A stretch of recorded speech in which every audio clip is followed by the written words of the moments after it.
It's the client's job and decision to really come to their own conclusion about things, to choose their own values, to create their own healing process. You are just there as a guide and a help.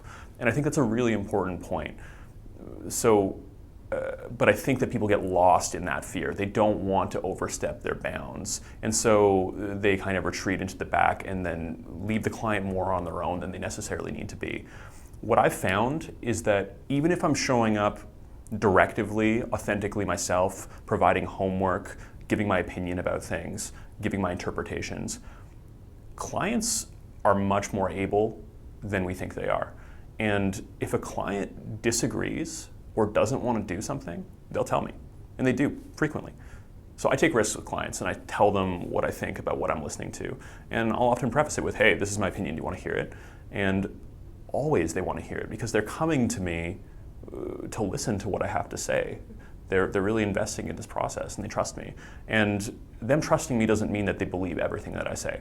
I might give them an interpretation and very often I'll get like, whoa, I never thought of it that way. But sometimes I get like maybe, but I just don't think so.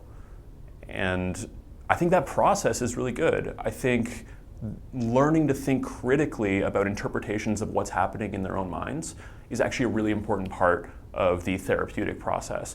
So I'm not so afraid for clients when I'm showing up and being myself there. And I think that they still take full ownership of their process. And very often they'll say this to me. As we approach the end of therapy or as we've made a bunch of progress, we'll reflect on that. It's really important to reflect with the client on the progress that they've made. And they'll say something like, it's crazy, and I don't know if I could have done it without you, but I also recognize that I own this. This is my change process, and I couldn't have done it without me. And they say that all on their own. I don't need to prime them to say that. So I think we don't give clients enough faith.